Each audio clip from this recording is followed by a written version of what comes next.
High দোস্ত, আপনারা সবাই কেমন আছেন? আজকে বানাইতে যাচ্ছি লাহাম কারি, মাটন কারি, মজাদার টেস্টি রেসিপি। অতি প্রথম 4 কেজি মাংস, লাহাম মাংস ভালো করে কাইটে পানিতে ভালো করে ধুয়ে আলাদা করে রেখে দিছি। রেখে দেওয়ার পরে চুলা জ্বালানোর পরে একটা ড্যাগ নিলাম। ড্যাগ নেওয়ার পর পানি ভিতরে দিয়ে চুলার উপরে রাখানোর পরে যত মাংস আসলো লাহামটা পরিষ্কার মাংস ওইটার ভিতরে দিয়ে দিলাম। দেওয়ার পরে ওই তোমার জলটা গরম করার পরে কিছুক্ষণ পরে থেকে ওই তোমার আইব জলের থেকে, মানে লাহামের থেকে ময়লা বাইরেব। ময়লাটা সুন্দর করে পরিষ্কার করতে হবে। পরিষ্কার করার পরে ওটা আলাদা করে রাইখা দেওয়ার পরে ওই মোটামুটি যত পরিষ্কার করা যায় জলের থেকে লাহামটা করার পরে ওই আলাদা করে রাইখা দেওয়ার পরে ওই লাহামটা মানে ছাঁকনিতে সাইকেল দিলে হইব বা আলাদা করে ফালাই দিলে হইব। জলটা ফালাই দিয়ে মানে আলাদা করে রাখতে হইব। আমি কি করলাম, ওই ছাঁকনি নিয়ে আর কি ছাঁকনির ভিতর ডাইলা দেওয়ার পরে আলাদা হয়ে গেছে। পরে ওই কষামো পেঁয়াজ রসুন আর হইলে তোমার ওই একটা ড্যাগের ভিতরে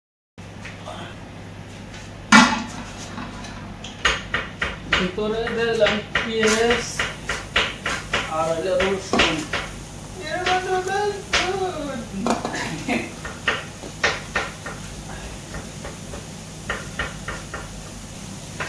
হালকা পরিমাণে জেল দিতে হয়।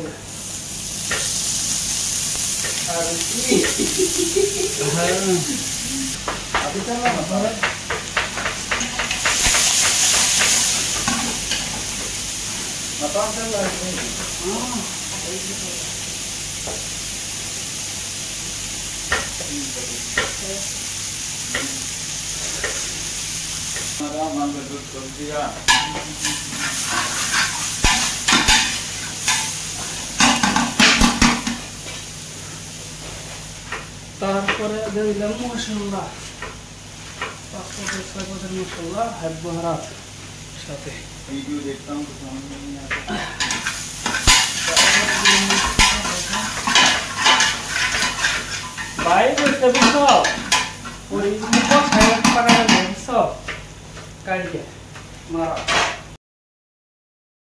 তারপরে দিলাম মাংস।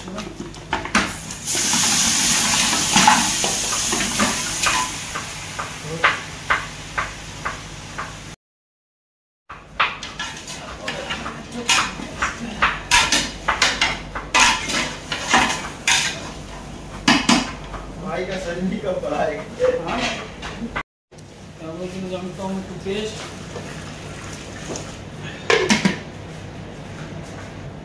তারপরে 3টা টমেটো পেস্ট দিলাম।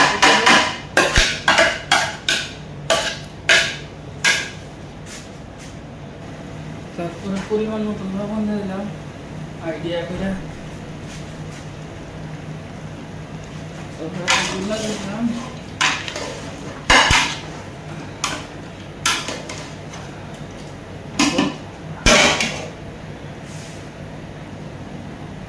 ভিতরে জল দিয়ে দিলাম পরিমাণ মতো মিডিয়াম।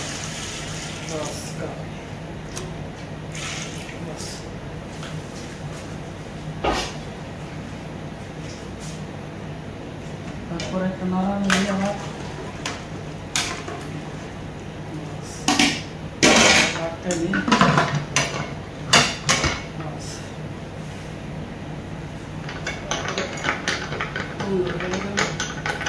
থাকুক 45 মিনিট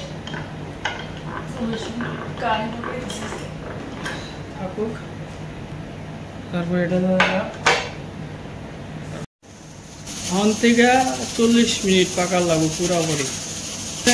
এই গোড়া থেকে 40 মিনিট মানে গুড় বাজে গেছে, তার থেকে 40 মিনিট হিসাব করা লাগবে, তাহলেই হয়ে যাবে। 40-45 মিনিট 40 মিনিট।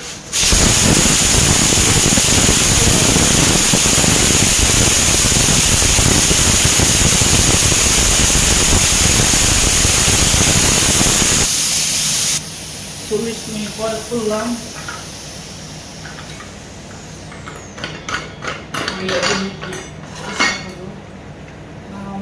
का बस वही आने दे दें आलू और भिंडी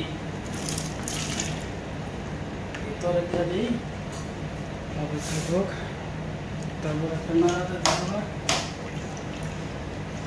10-15 मिनट पका लिया हो जाएगा लवण टा सेक कर लो बस लवण भाग तो लागबो दिलाम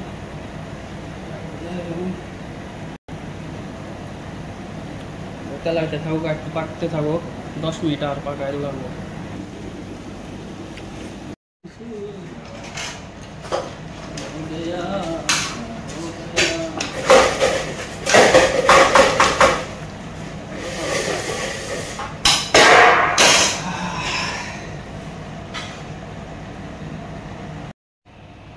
सही है इधर मैं नुस्खा पानी